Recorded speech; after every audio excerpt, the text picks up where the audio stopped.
Welcome back, dear viewers, to the realm of Final Fantasy XIV. It's been a little while since I've had the chance to make one of these, but today we're diving into the third and final of new dungeons introduced in the latest patch, Hullbreaker Island. Just like the other two dungeons, you'll be getting item level 80 rewards from this. It's also now part of the Expert Roulette. And unlike the other two dungeons, this is not simply a hard mode of a pre-existing dungeon, but a brand new one. So let's queue on up for Hullbreaker Island. There we go, we're up and running, and in we go. As usual, you'll be treated with a cutscene right at the beginning, which I have selected to skip. As the other two dungeons go, this is also a 4-person dungeon with 1 tank, 2 DPS, and a healer. And you arrive Brighton ready on a beach. Of course, this is the beach where you arrived, searching for the wrecked ship itself.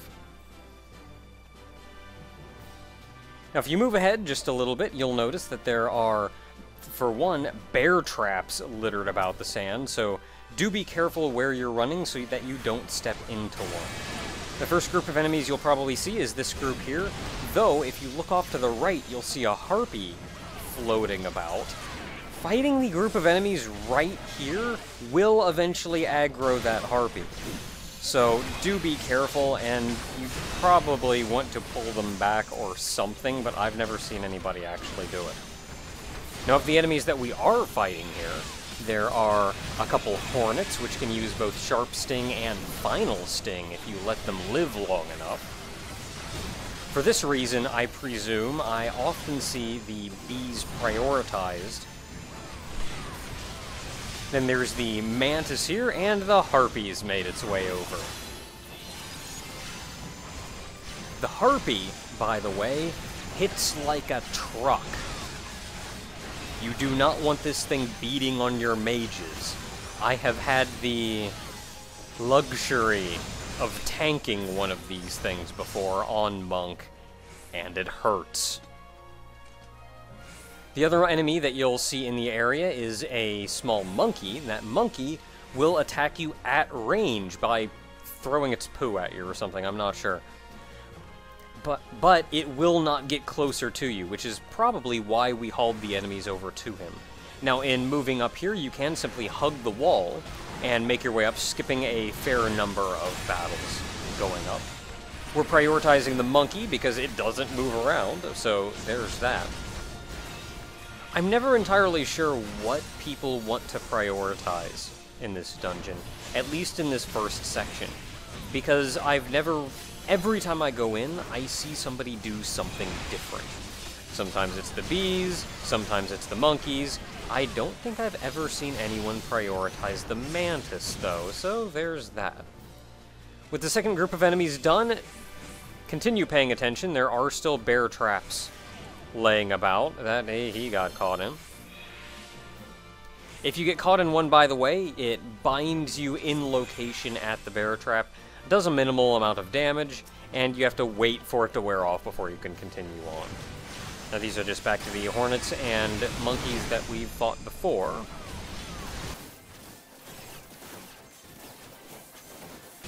And if you wait long enough, a harpy will drop on by.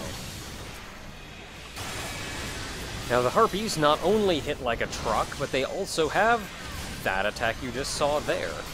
A ranged circular AoE.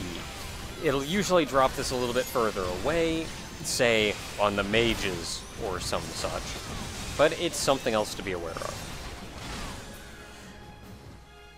Now, with them done, I do believe that's all the enemies. No, I stand corrected. There are, in fact, 2 monkeys on this bridge we still have to defeat, and you can see our first boss off in the distance there staring at us. If you get too close, he will fling poo at you while you're fighting the other enemies. So make sure to kill these monkeys while you're still far enough away before charging up next to the first boss itself. With them done, the first boss retreats and runs off to the arena where you're going to be fighting him proper. Now, the first boss isn't too big of a challenge. For the most part, you're just going to be beating on him. However, there are a few things that will mix it up a little bit. Of course, you can start out simply beating on him to your heart's content. Before not too long, though, you will need to leave him to go after the 2 ads that spawn. Other tiny little monkeys. Now, at almost the same time these tiny ads spawn, the Sasquatch himself will start beating his chest. Now, doing this adds a vulnerability up debuff to you and does damage, so you're going to be taking more and more damage the longer he beats his chest. The way to get him to stop is to have somebody run over and shake one of the trees, knocking down a bushel of bananas. The bananas will fall, and the Sasquatch will run over and eat them. He also still throws poo at you. People think I'm joking, I'm not. He's legit throwing his poo at you. It's important to kill the tiny ads that spawn, though, because those tiny ads will go after and eat the banana before the Sasquatch. So you're just going to have to eat a little bit of damage while you nuke down the ads before dropping down the bananas. Now, of course, a few other attacks that the Sasquatch himself has is the stool pelt, as we saw before, where he throws a ranged AoE to hit down. He will also charge at someone, which we saw not long ago, which will push him across the arena, hit somebody, then he'll turn back around and go back to the tank. I'm never entirely sure who's supposed to drop the bananas down. I've seen it go many different ways. I've seen the tank do it, I've seen the healer do it, I've seen the ranged DPS do it. If you're not sure exactly who's going to be dropping it, I would suggest making clear that before, so you're not dropping down multiple bananas. Not that there's that big a penalty for doing so. Now, with the first boss dead, we can go into the first area here, where we've got to fight a few snakes. Now, not only are there snakes, but you can see a number of treasure coffers around the way. These snakes don't do anything too terribly fancy. I do believe they have a frontal and rear conal AoE.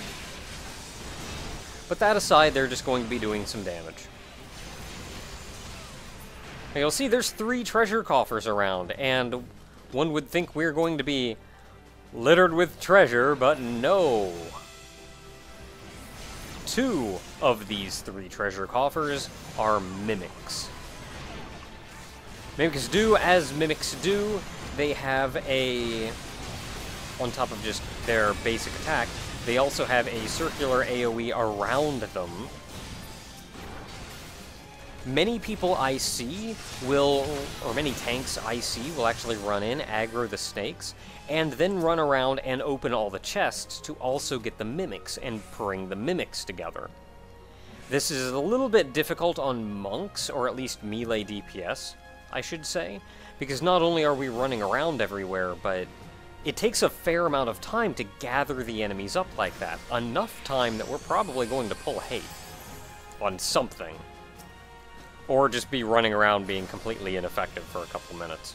One or the other.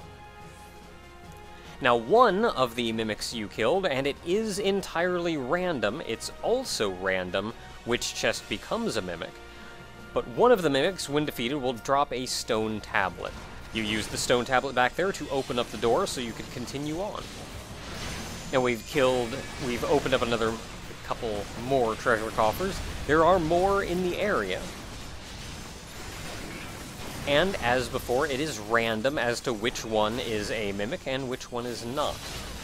In killing these, though, once again, they will drop these stone tablets. This time, you're looking for 2. They may not drop only from these mimics, but we got lucky enough for them to.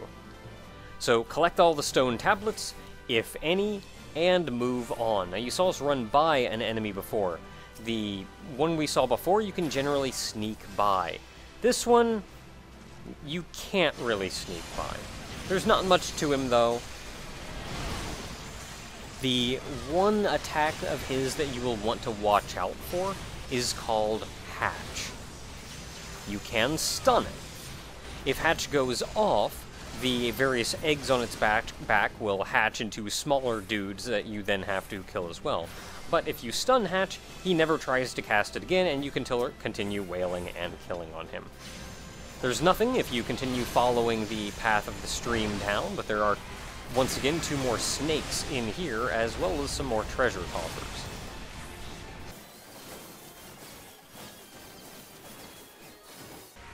The treasure coffers here work in the same set as the treasure coffers we saw before, with the mimics up there, which means you need a total of 2 stone tablets, and one or both, or neither, as you saw this time, could also be under the treasure coffers that you saw just back there. Seeing as we have both, we've opted to just not open any of them. That will then take us to the second boss,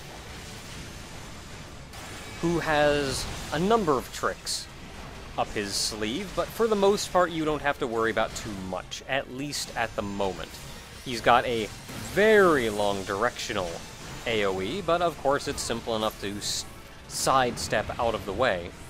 He'll dive underwater, and you'll then see bursts of water that will chase after the position someone was in, so you can still run out of the way and he'll just continue on to where you were.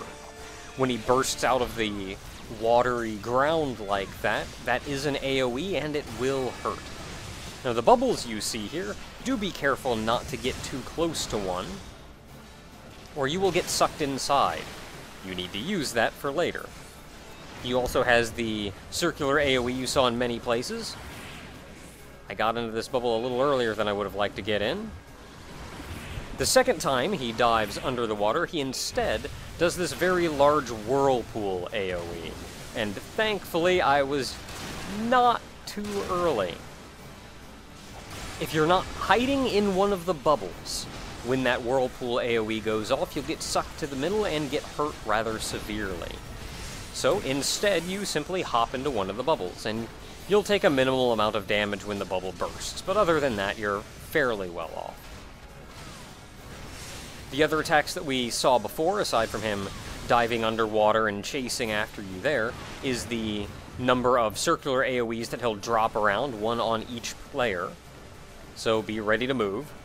Now, the second time he does this, he will actually turn after reaching where the first person was, and chase after a second person.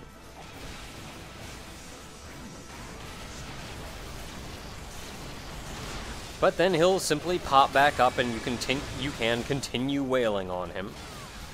Presumably, the next time he goes underwater, you will once again need to retreat into one of the bubbles. It's been a fair amount of time since I've seen the fight go that long, though.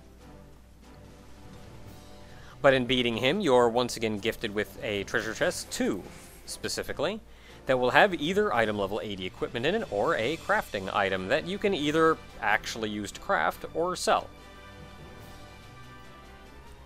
And now we go back outside, and we find a rather large cliff.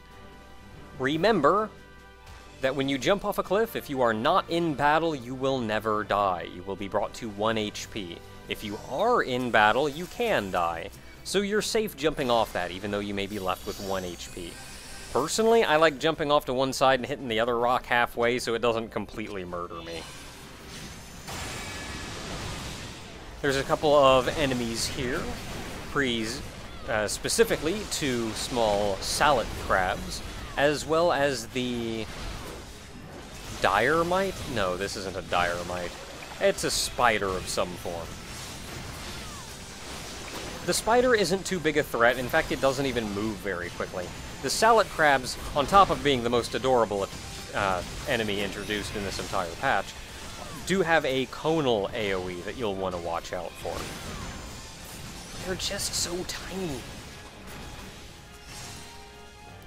Now, with them defeated, you'll want to move on ahead here. where you'll find yourself blocked by an outburst of water, and you'll need to destroy 3 water sprites, or seawater sprites.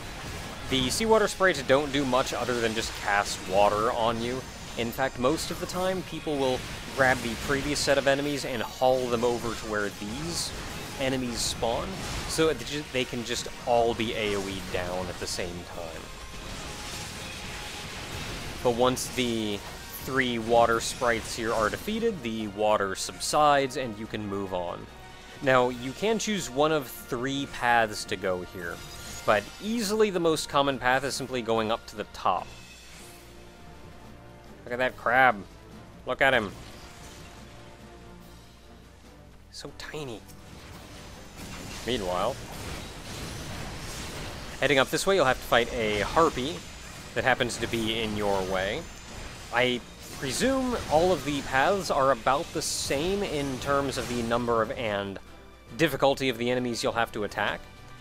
However, the top path also has a treasure coffer, and in that treasure coffer, usually it will be a small item of little value, but you will occasionally find a minion in it, which I sadly lost the lot on the one time I saw.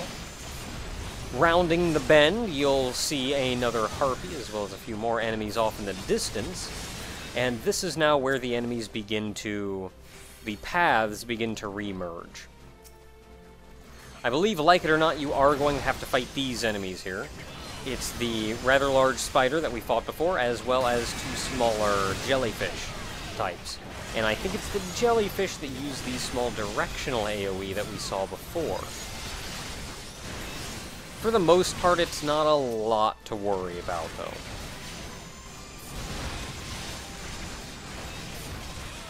Be careful not to wander too far off to the side. You may aggro some of the enemies that are standing a little bit further back that you've gotten to up until now. You'll find another water jet and some more water sprites.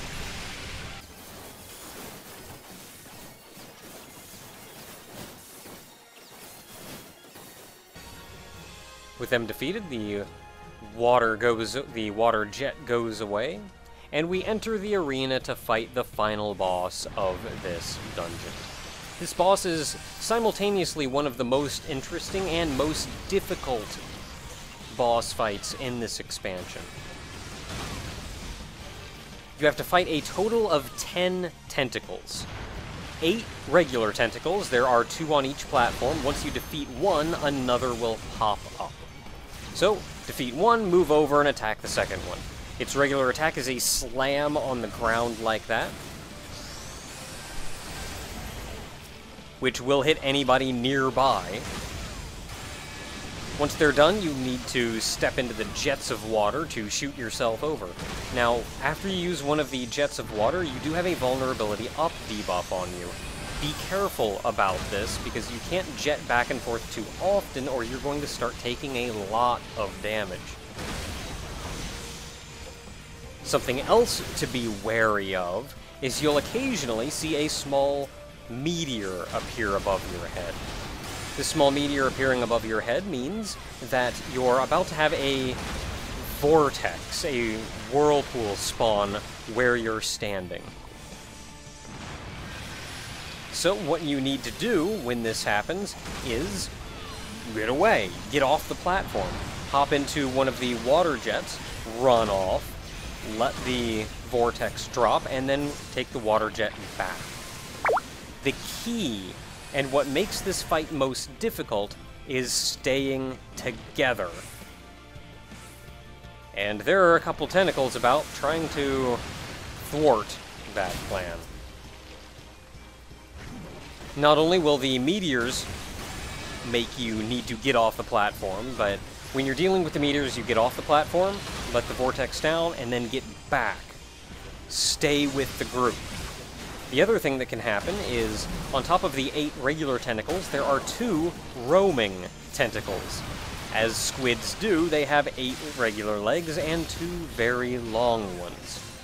The 2 roaming tentacles, you can see the meteor above me there, the 2 roaming tentacles will stay and fight you for a short time, but they will occasionally simply pick you up and throw you to somewhere else entirely.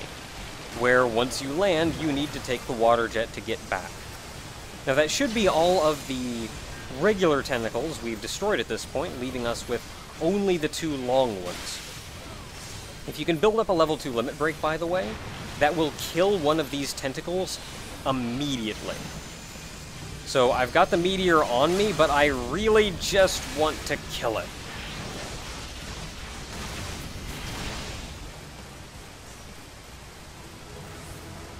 The level 2 limit break makes dealing with the final 2 much easier. You can either use it on the first or second tentacle. It depends whether or not you've gotten the level 2 or not. I'd suggest waiting until the level 2. The hardest part of the fight, though, is, as I said before, staying together. If you get separated from everyone else, make sure to group back up, don't roam around, stay tight. And thus ends Hullbreaker Island. Until next time, everyone.